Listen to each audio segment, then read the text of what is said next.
All right, good morning, everyone, and thank you for joining this morning's Beef Brunch Educational Series webinar. My name is Ashley Edwards, and I'm an Assistant Extension Agent and Coordinator of Animal Science Programs for the LSU Ag Center.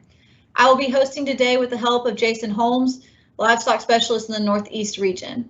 Our speaker today is Dr. Guillermo Scaglia. He will be talking about grazing nutrition for beef cattle. A few housekeeping notes before we get started.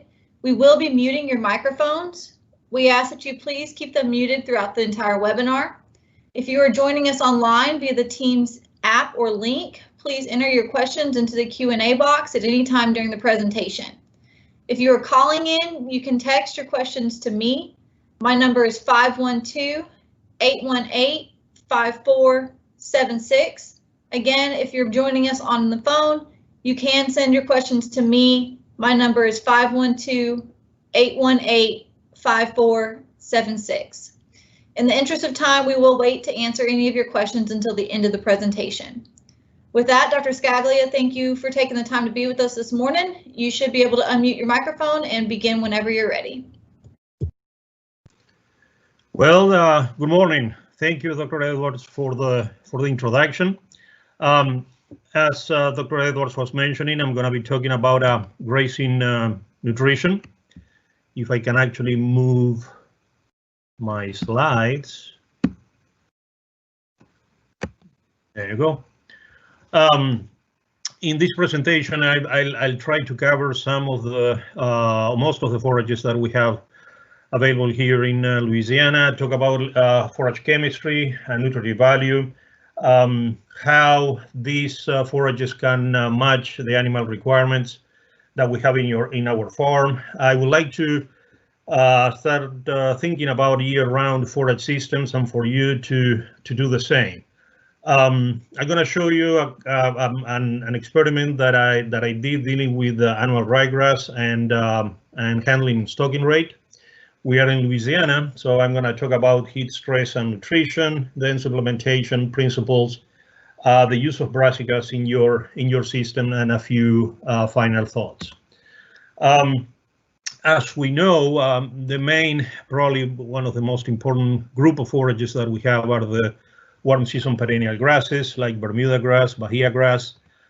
We can, during the winter, we can use small grains, as well as annual ryegrass, and in some part of Louisiana, especially in the north, tall fescue can be used also in the grazing systems.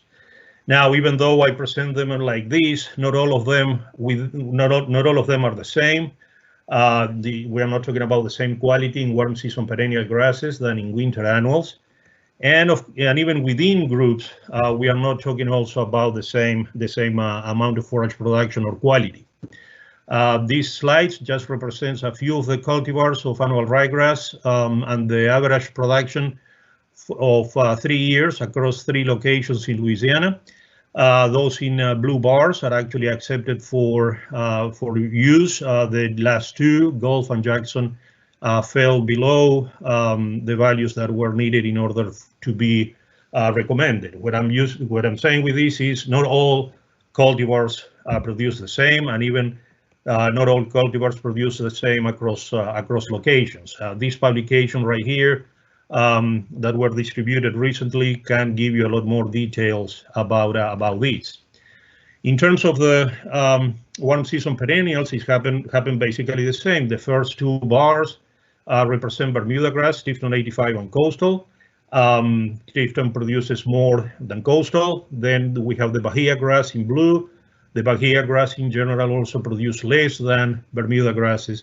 And within Bahiagrasses, we also have differences due to cultivars. So what I'm saying is, yes, we can be using Bermudagrass, but depending on the cultivars that we use, we should be able to produce less or more forage. A little bit about forage chemistry. After all, we are talking about nutrition. The big groups of nutrients are the non-structural carbohydrates, sugars or starch, the structural carbohydrates, protein, fats, and ash. Ash represented by minerals. Fats, they're very little, 2-3%. There is negligible from the standpoint of nutrition. But the 2 probably groups that I want more, or the 3 groups that I'm most interested in for you to to pay attention to are the sugars or starch. They are inside the cell of the plant, and they are readily available for use by the rumen microbes. The structural carbohydrates are the ones that are in the cell wall.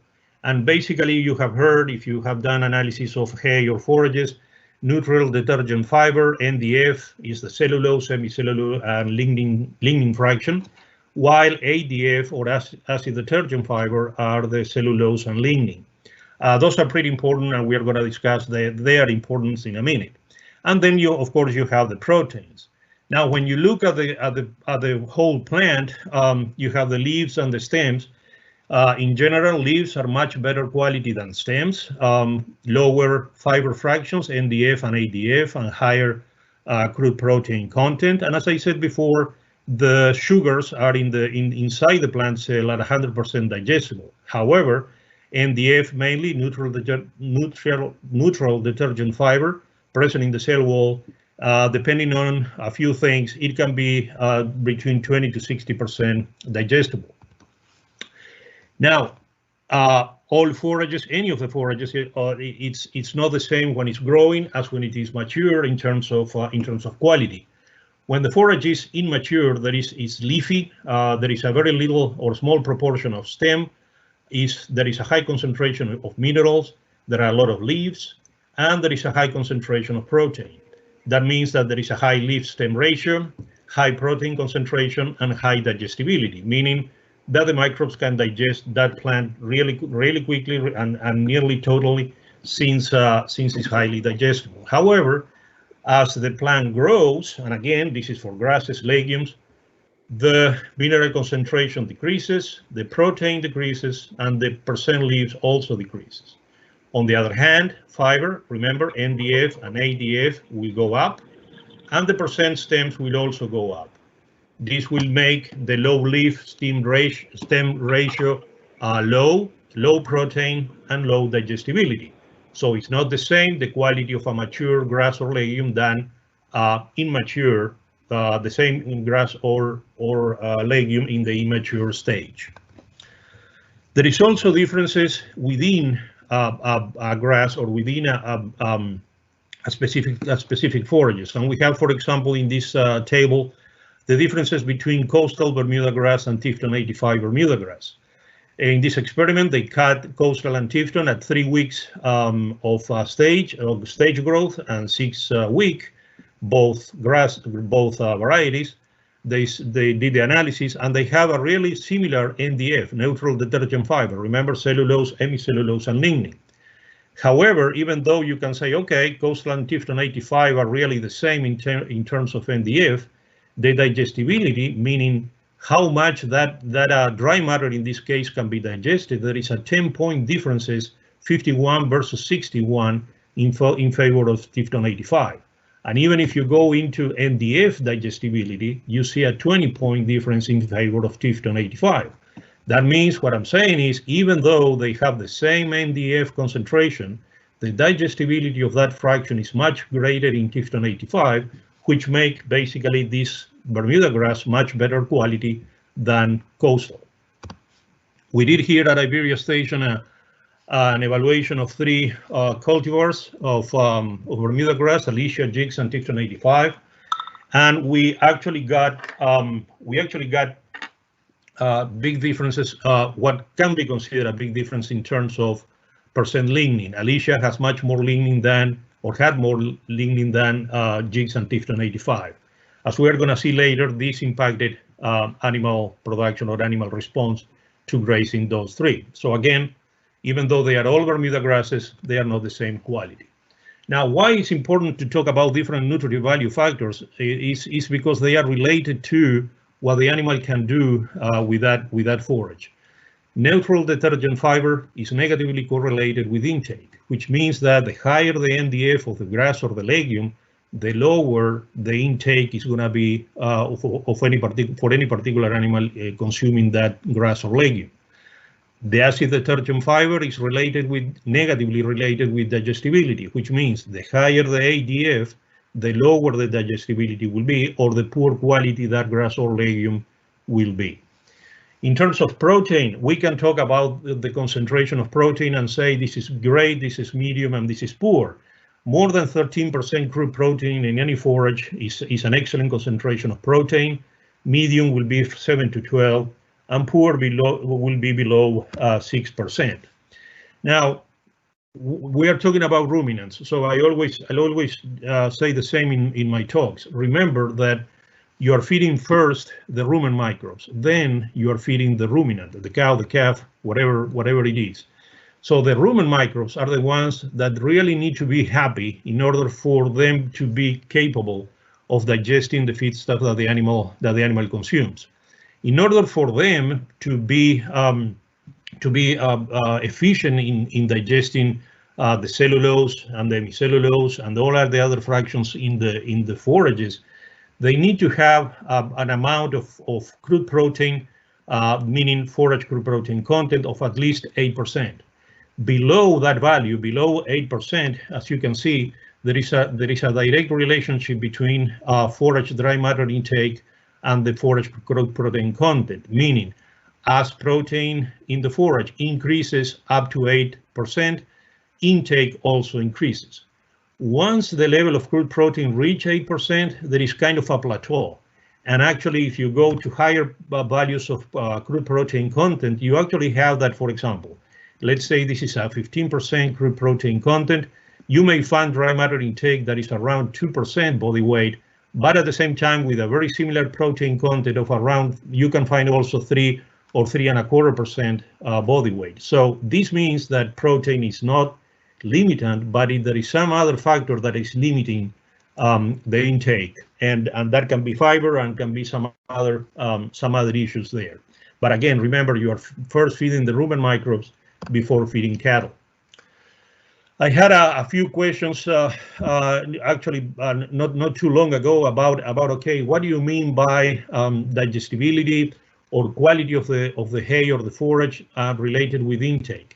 I think this table reflects what I'm trying to say. When you have a high digestibility, meaning the microbes can digest basically all the forage that the animal is consuming, for example, in a large pasture with a value, let's say, to give a number, more than 65%, that's when intake is probably maximized. You can expect the animal to eat 2 3/4 to 3.5% body weight. On a moderate quality pasture, let's say 60% digestibility, the animal can eat less, 2.5, 3.2. And then you have grass hay, good quality, moderate, poor quality, and of course digestibility goes down accordingly. So a good quality hay with a 50% digestibility, the animal cannot eat more than 2.5 and is probably close to 2.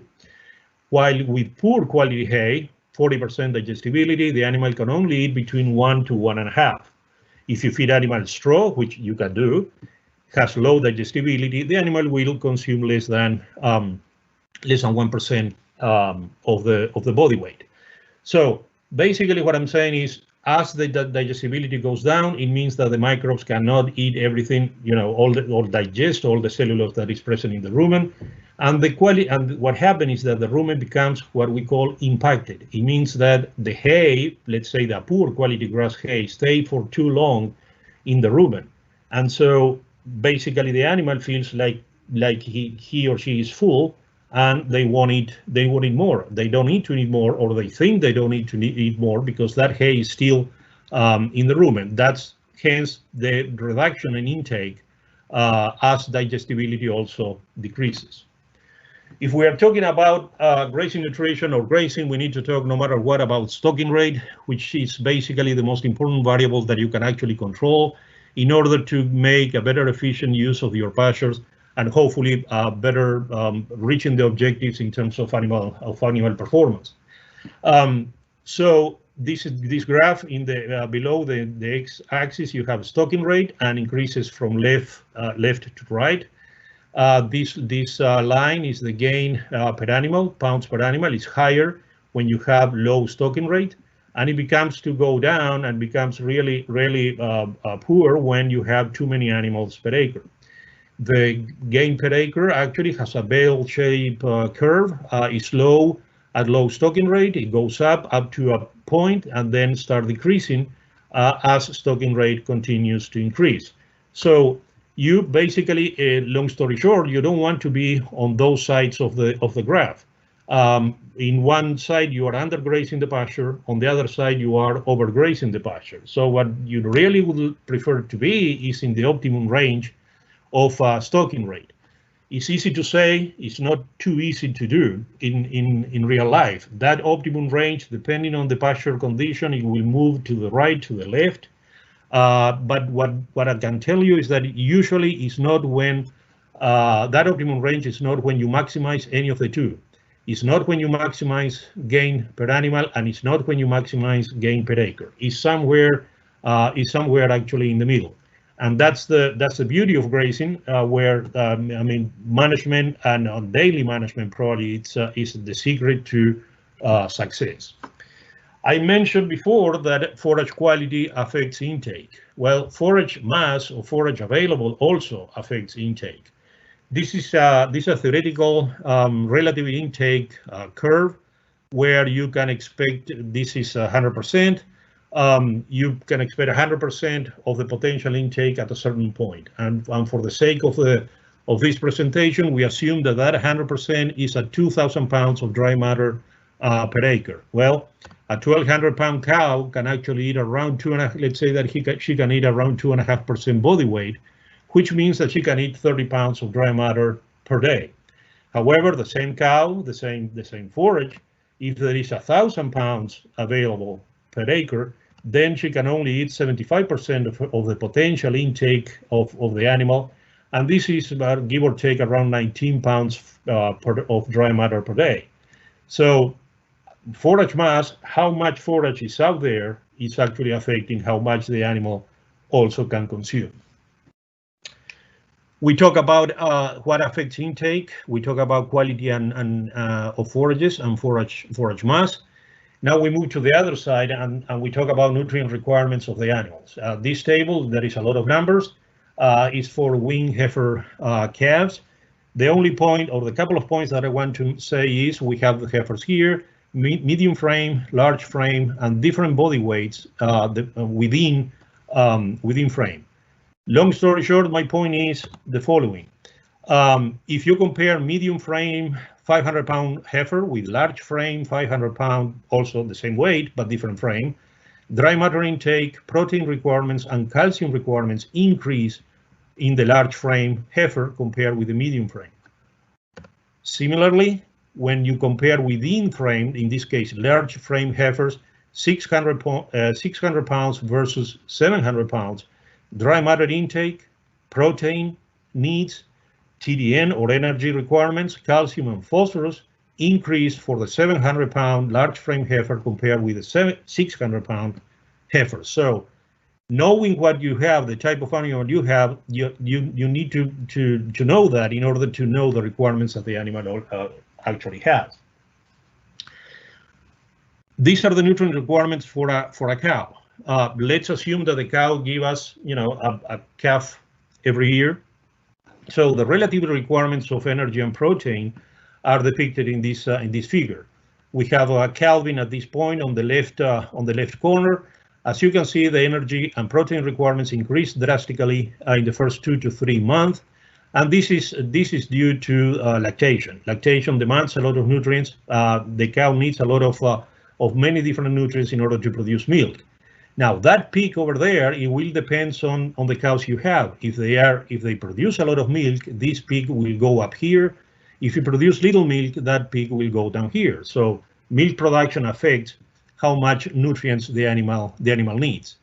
After the peak of lactation goes down, and actually the time of minimum requirements for the animal is around weaning. At that point is, as I said, lower requirements. In this case, we are talking about protein and energy, but in the last third of gestation, the requirements go up really quickly, up to calving, and then we start again on this side and goes up due to lactation. So again, this is one cow that through the year have different requirements for nutrients depending on in which physiological stage she is. That's another thing to consider whenever we are feeding cattle. This graph tries to put together requirements and quality of the different forage groups. We have from left to right warm season perennials, Bahiagrass and Bermudagrass. Warm season annuals, Sudan grass, for example, cool season perennials, tall fescue, cool season annuals, and legumes. So from left to right, the quality goes up. The bars, basically what reflects is each of the bars, the lower point is the moment of lower quality of that particular group of grasses, and the top is basically the best situation that you can find it. So if you plug in the requirements for first calf heifers, cow-calf, and a mature cow with a calf and a dry mature cow, you see that the requirements for a first calf heifer, for example, it cannot be covered by any of the warm season perennial grasses. What I mean by this is Bahiagrass and Bermudagrass cannot cover requirements for a first calf heifer, mainly energy. The reason for that, for this particular class of cattle, is the first calf heifer is lactating, has a calf by her side, and is growing, and you want her pregnant again. So there is a high requirements of nutrient demand of that particular animal. Mature cows with a calf, though, they have less requirements, mainly because they are not growing. That's the main issue why they don't demand as many nutrients.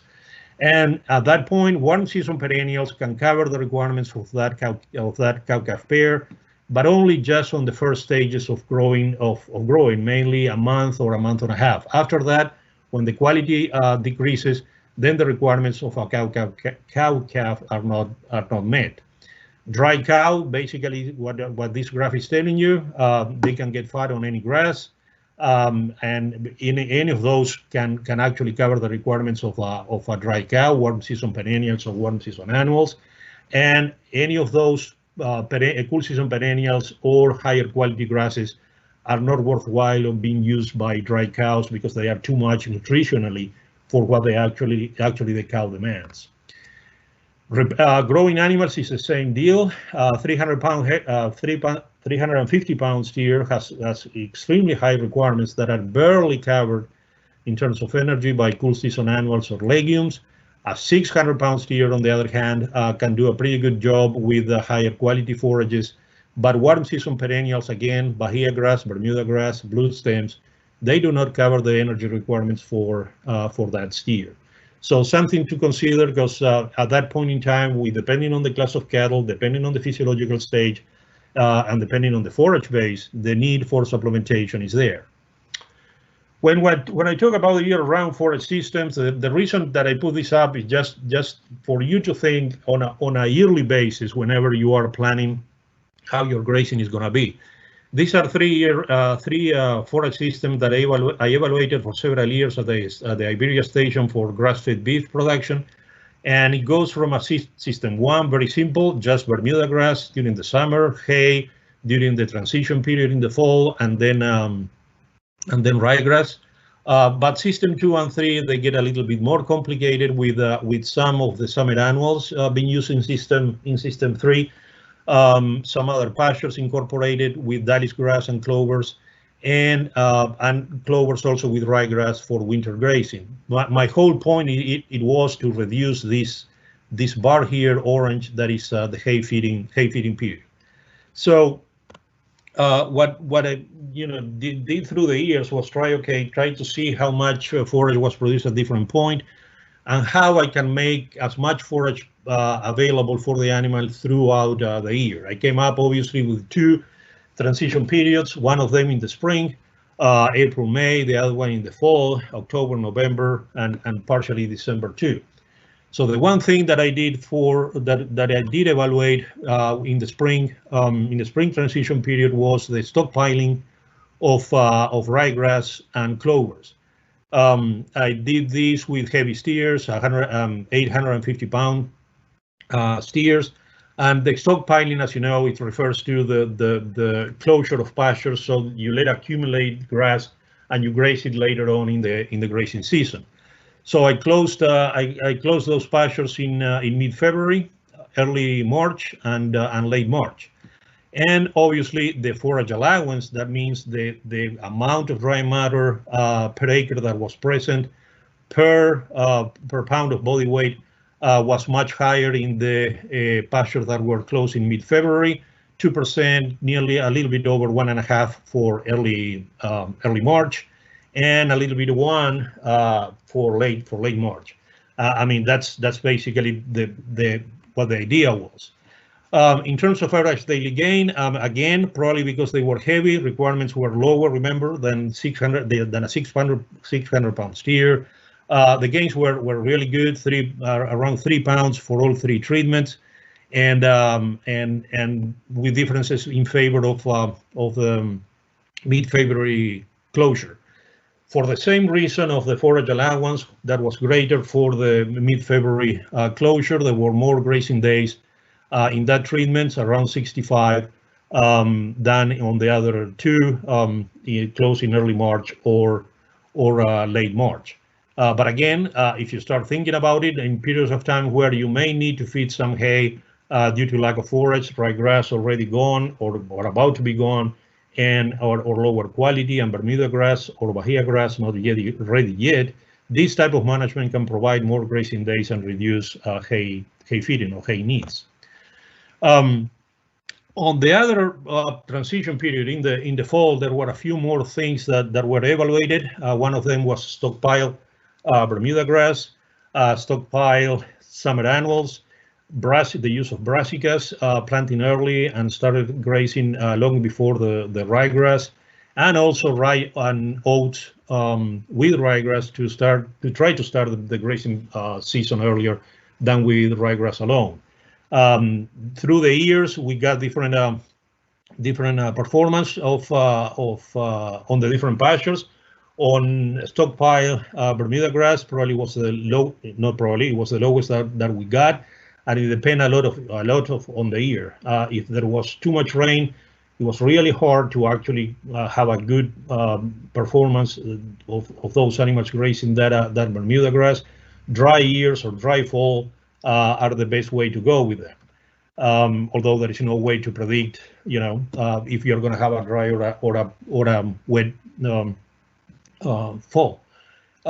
On stockpiling summer annuals, you can expect 1.5 pounds, 1 to 175 with Brassicas, and we got a pretty good gains with oats and ryegrass on early grazing.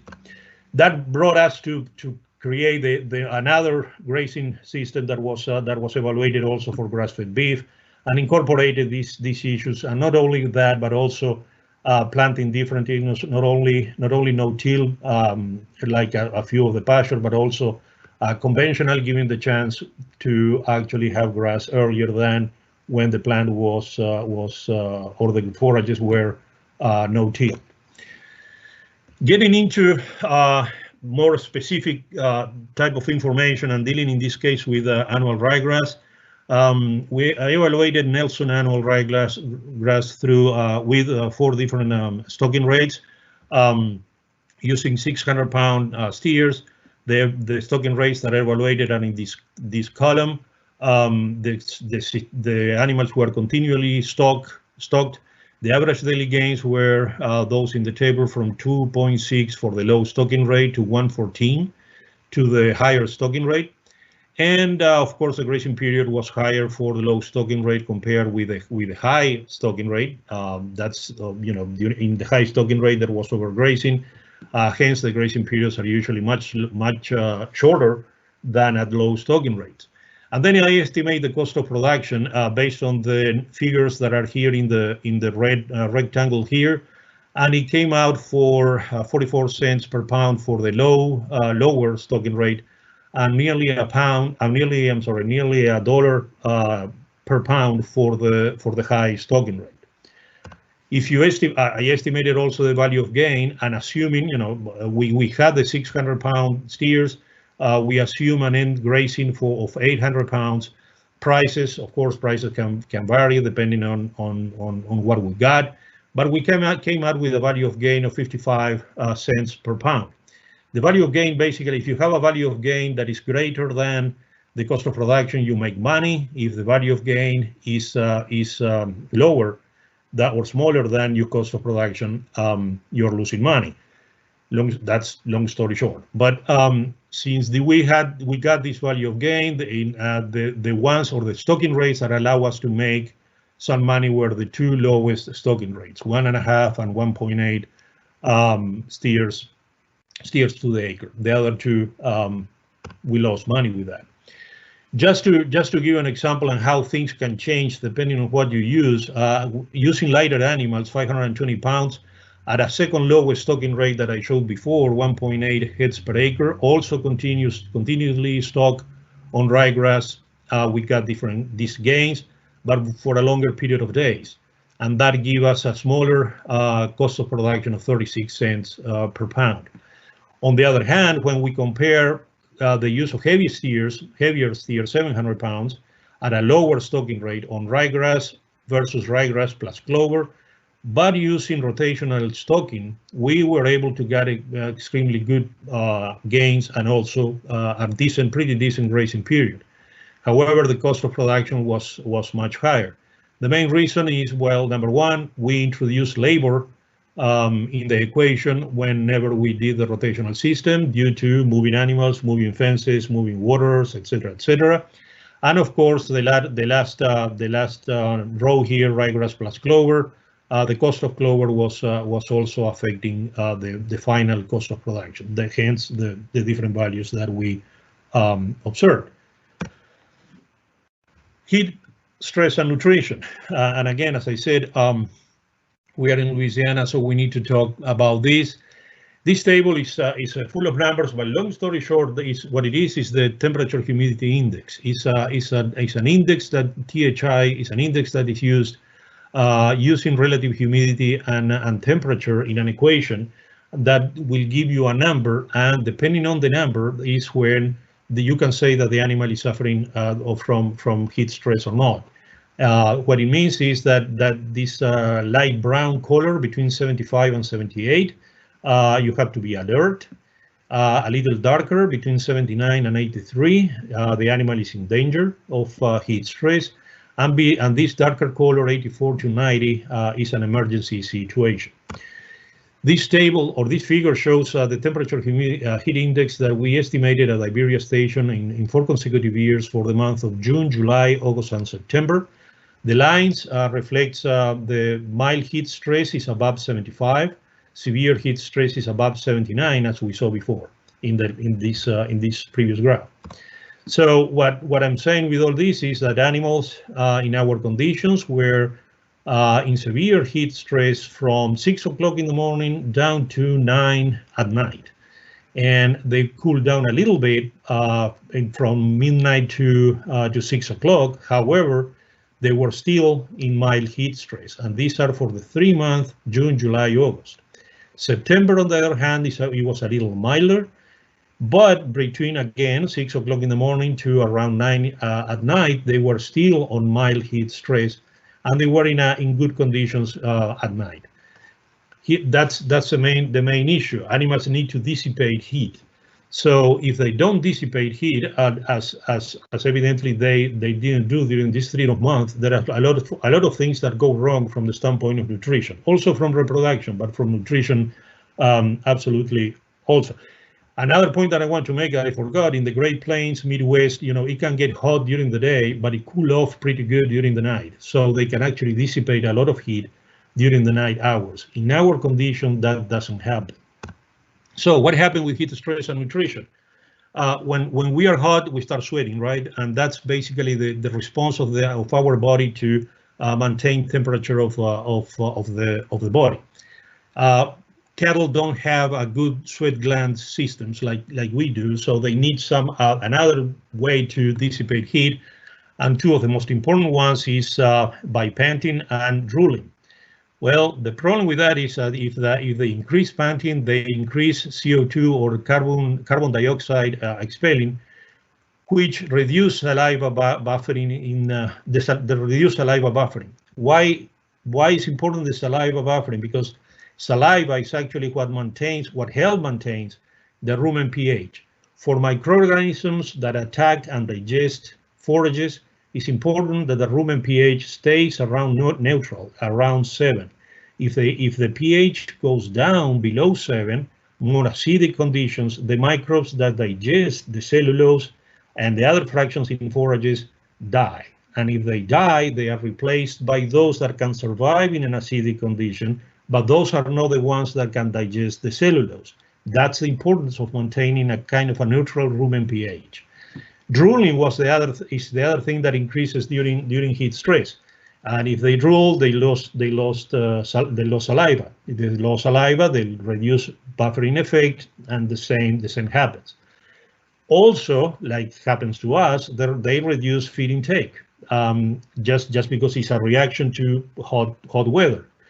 If they reduce feed intake, they also decrease rumination. Rumination is when you see them chewing the cud. That is the name that we have for that. They are resting, laying down, or standing, and they are just chewing. That's an important thing to do for them, because they reduce the particle size of the forage they consume.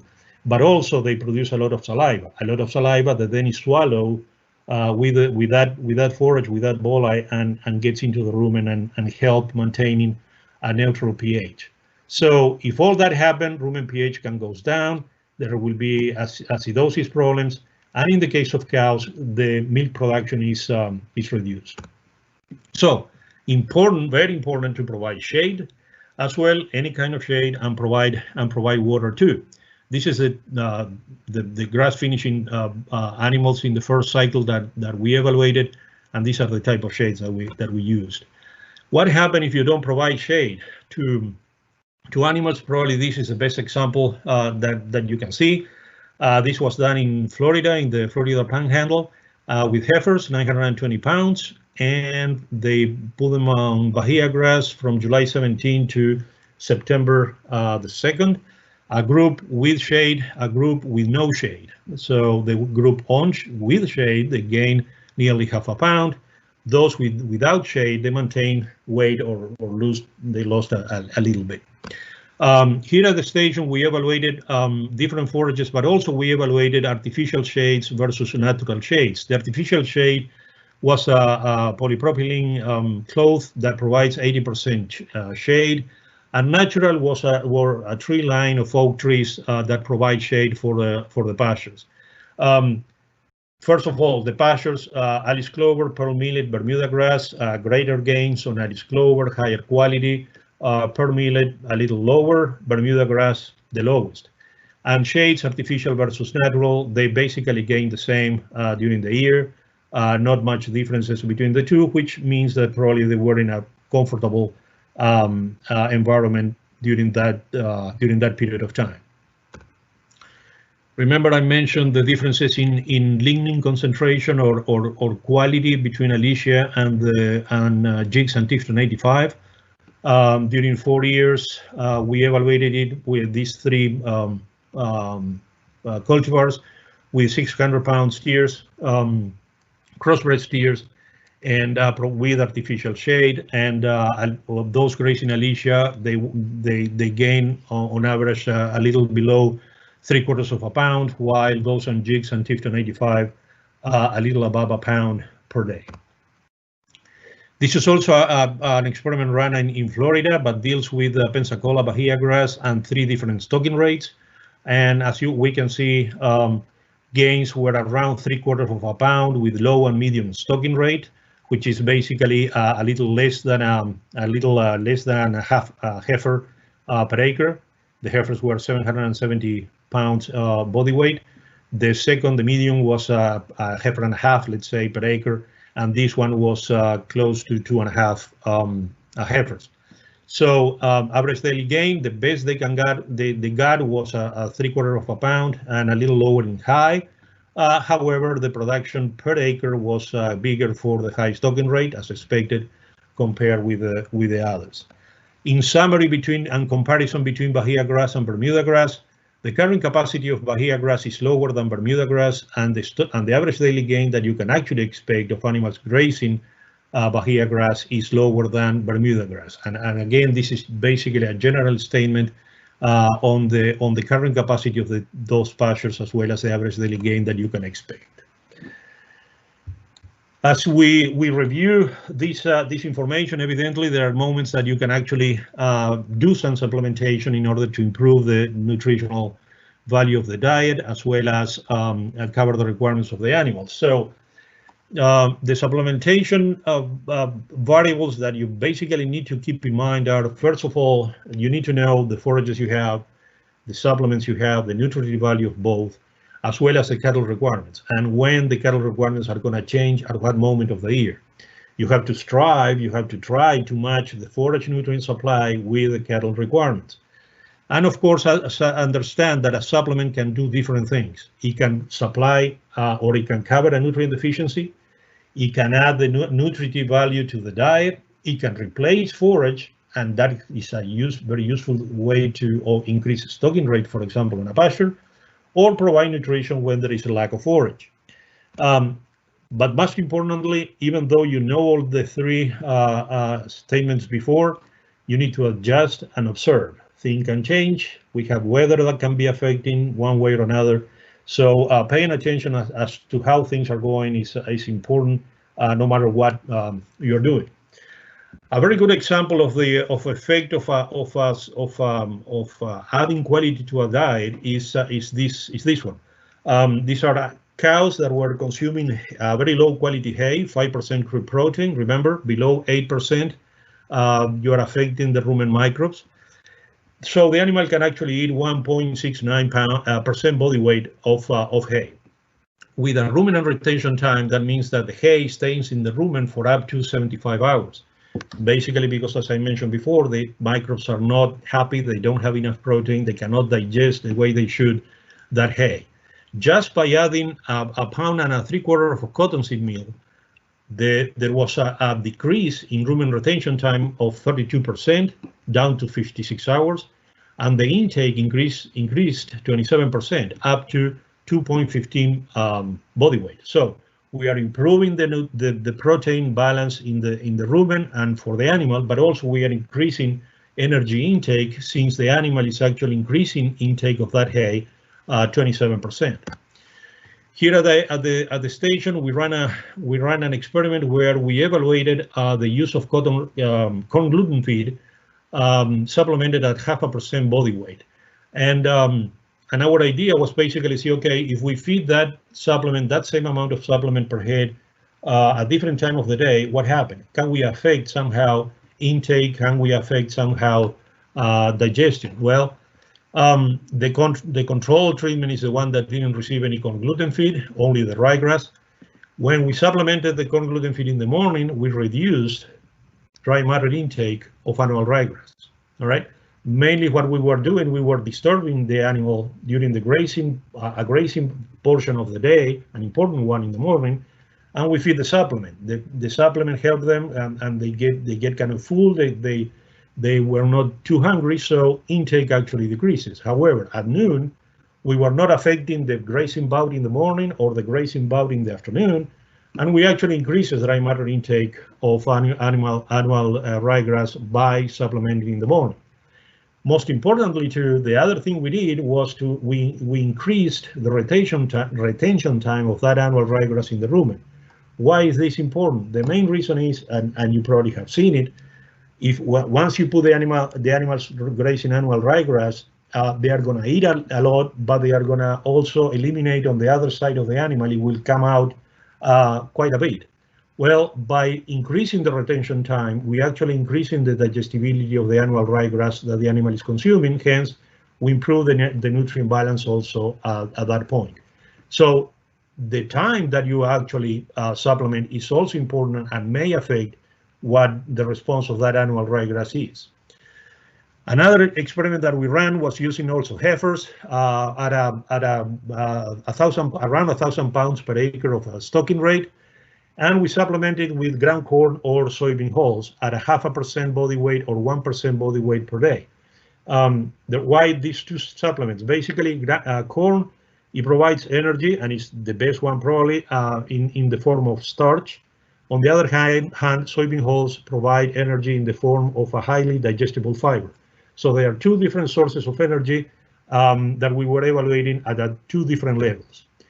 Average daily gains, in summary, average daily gains of the animals grazing annual ryegrass, Marshall, and non-supplemented, the control, and those supplemented with 0.5% body weight or 1% body weight of corn and soybean hulls, They gained pretty good, above 2.5 pounds, nearly 3 in some cases. So gains were really good. Final body weight, they were all above 800 pounds, and we were shooting for 60% of the body weight of our cattle, which was around 780. So they are all good. Now the differences came when we started measuring dry matter intake. Well, the red bar in all the red segment of the bar in all these bars reflect dry matter intake of annual ryegrass. The ones in color is the supplement that is added to the dry matter intake of the animal. So as you can see, as we increase the amount of supplement, regardless of the supplement, corn or soybean hulls, as we increase the amount of ryegrass that was consumed decreased. So what does it mean? That if through supplementation, one thing we can do is reduce the demand for annual ryegrass of those animals, which means that we have more ryegrass available in the pasture, which means that we can, doing it right, increase the stocking rate of those pastures, put a little bit more animals per acre than what we had before. When we come to feed efficiency, the feed efficiency changes from around 7 to 1 with 0.5% body weight of corn up to nearly 28, 29 pounds of supplement per pound of gain for soybean hulls. So this is another issue that you need to take into consideration. It's actually the feed efficiency of the supplement that you're actually using. Much more efficient, 0.5% body weight of ground corn compared with higher level of supplementations of any of the two, corn at 1% or soybean hulls at 1%. I mentioned that I wanted to talk about Brassicas. Brassicas has been an important issue in the last few years. They are used as cover crops in many crop systems. We try them as a forage, and we got relatively good results. But there are reasons for not getting excellent results. We have kale, for example, this one. We have radish, forage radish, and turnips. So first of all, the nutritive value of this, there are several issues to make the point to. They are very low in dry matter, which means that they have a lot of water. Okay, they are around 10% at the beginning of the grazing season, 10% dry matter. Crude protein is excessively high, more than 20%, 20-something percent crude protein, regardless of the type of brassicas that we're talking about. The bulbs of the turnips, actually, they have pretty good concentration of protein too. NDF, remember, cellulose, hemicellulose, lignin, related to intake, is very low, which means that the animal should be able to consume a lot. Acid detergent fiber, also very low, which means that the animal can digest this stuff really well. And it's extremely high on TDN2, above or around 7%. There are a few issues that I want to let you know that are on the negative side. They are high in sulfur. Sulfur can be a mineral that can cause a few problems with interactions with others and absorption of other minerals. So it's something to consider. Some of them have a few secondary compounds. In the case of especially kale, is high in glucosinolates, which reduce iodine, which is another mineral uptake and hence dry matter intake. And forgot to mention, they are very, very, very high in sugars. So in theory, they are good. However, if you look at the literature, but you have to go back to the 1940s, 1950s, and 60s. There are a lot of data that shows that these brassicas can cause a lot of different health disorders, blood, pneumonia, anemia, etc., etc. Okay, you have them listed in the slide. Polio, nitrate poisoning. So, however, there hasn't been in the last, I don't know, 5-10 years, a lot of reports of issues of animals grazing brassicas. I'm not saying they won't happen. I'm just saying that there hasn't been too many reports of having problems with animals eating this. Maybe because we are careful on how we do it, but it's something that I wanted to make the point that even though there are a lot of health disorders that are mentioned because of animals grazing brassicas, if we are careful, we can actually do well on them. I did a couple of work, one with cows, one with open mature cows for different reasons, mainly for grazing behavior and some rumen information that I wanted to collect. And they did well. They gained. This was a 60-day grazing period of around 40 pounds gain, with a little bit of increase also in body condition. You can see them probably in the pictures that they have their mouth is open and they look like they are fighting with what they are eating. The main reason is they are eating the bulbs of the turnips or the radish. That's if you remember mentioning before, choking, ingestion of bulbs can be a problem, especially in young animals. These girls didn't have an issue, but they actually fought pretty good with those bulbs. That's another problem. Once they find the bulbs, they can actually go for that rather than the foliage, rather than the leaves of the Brassicas. So keep in mind that. With growing animals on the grass finishing program, we also evaluated Brassicas, and on average we got around a pound of gain for those steers. And this average probably goes down really quickly because of the first year. The gains were really low, and the main reason, not really low, but they were lower than the other 2 years. And the main reason it was we had a wet fall, it rained a lot, it was muddy, it was nasty, and evidently the gains they didn't do well. Anyway, we grazed with polytapes. In this picture up here, the two pictures on the top of the slide, after and before grazing those pastures, just basically give you an idea of what they look like. So a few tips if you're grazing Brassicas. Number one, don't put animals that are hungry right away on Brassicas, just to avoid any kind of possible issues that I mentioned before. Train them to eat the Brassicas, giving them an hour or two for a few days, for a couple of weeks, 10 days, a couple of weeks, until they get used to it. The rest of the time, while they are doing early grazing, feed hay and supplement if needed. I believe that strip grazing is necessary, front and back. Main reason for that is that, as I said, you need to let them eat mainly the forage, the leaves. So that they don't reach to the bulbs. Because if they pick up the bulb, the plant is dead. You need to leave a stubble height of around 5 inches, at least 5 inches for turnips and radishes, and kale a little bit more, if you want regrowth and graze again those pastures. I wanted to last slide dealing with nitrate poisoning because it was listed for the Brassicas, and you probably have heard a lot also on that may happen with some animals. I'm not saying that it won't happen, but it's the same issue that with the health disorders of Brassica. There has been reports of nitrate poisoning because of consuming some animals, but not as many as in the past.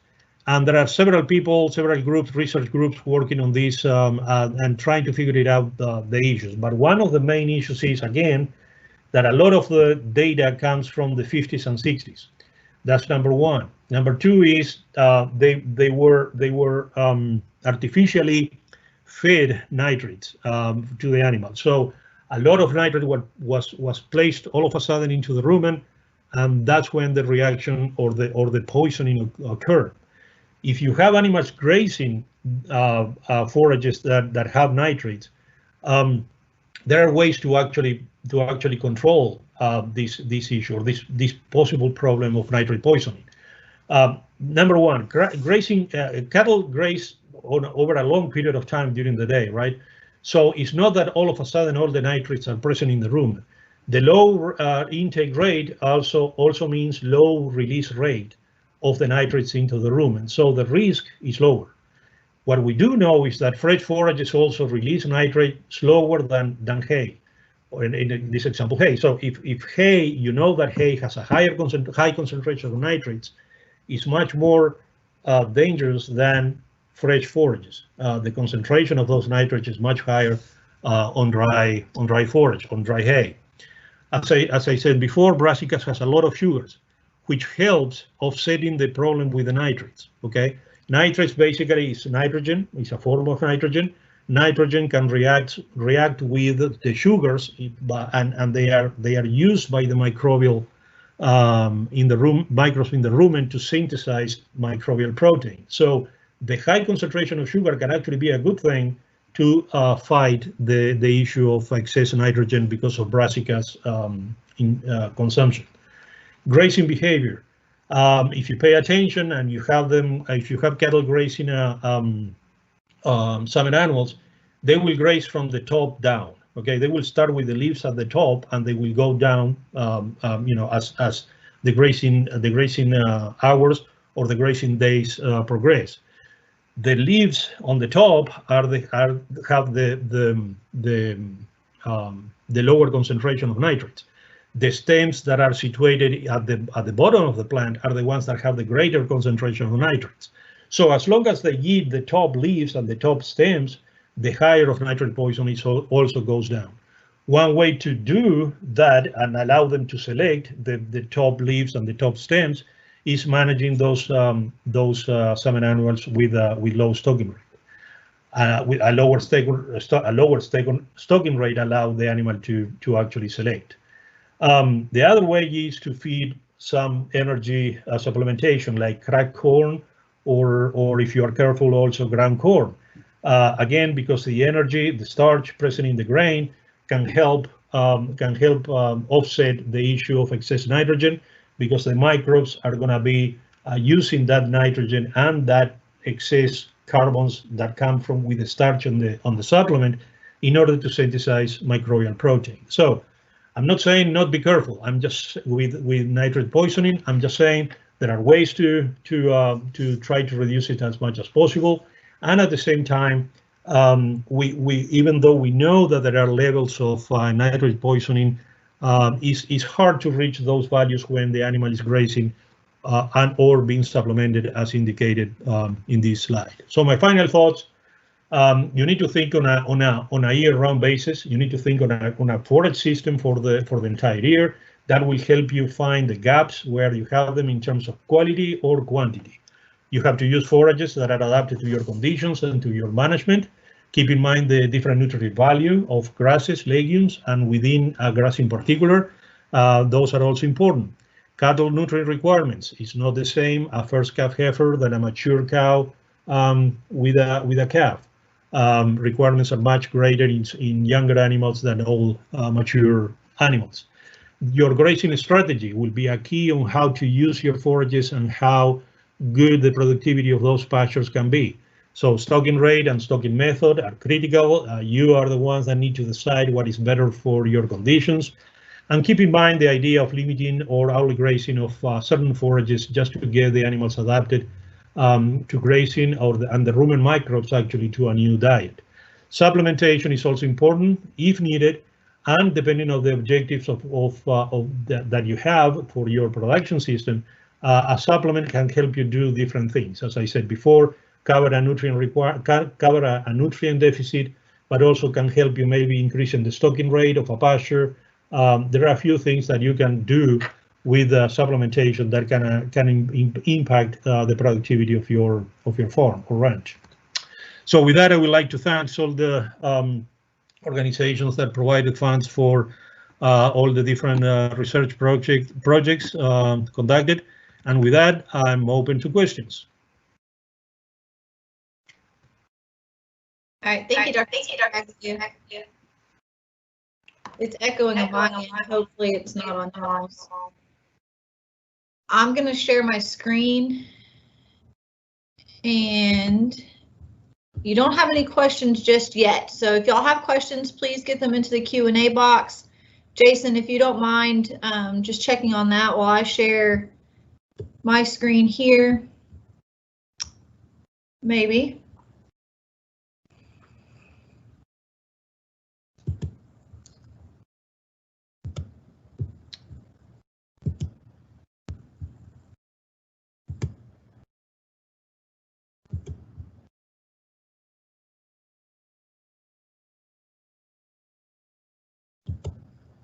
Okay. Jason, can y'all see the survey link? Yes, ma'am, it's there. Okay, thank you. So if y'all don't mind taking 3 to 5 minutes or so, please do a survey on the Beef Brunch series and our webinar today with Dr. Scaglia. The way to do that is to open the camera on your phone and view this little QR code that's over here on the right. A little banner will pop up on the top and you can click that to go to the survey. I'm checking my phone to see if we have any questions text in. I don't see any. Jason, do you have any on your end? No, ma'am, not at the time. All right, Dr. Scaglia, it sounds like you get off pretty easy today on no questions, but if y'all do have questions for him, you can send them my way and I can direct them to him. My contact information will be listed below the video. It is, when we get it posted online, it will be posted on YouTube, as well as our Beef Brunch website, which is lsuagcenter.com/beefbrunch. We have also gone into podcast format. So when I get this recording done, we will post it into a podcast. Expect that probably tomorrow to go up. We are on Spotify and we're on Google Podcasts. We're waiting for permission and approval to be on Apple. So if you've not done so, you can also check out our news updates. Those go out every other Monday. More information for that is also on the Beef Brunch website. And our next webinar will be on Tuesday, September 8th at 10:30 a.m. That will be Dr. Christine Navarre talking about internal parasite management in our cattle. Jason, did any questions pop up? No, ma'am. All right, Dr. Scaglia, thank you again for today, and thank you all for joining us. All right, thank you. Bye.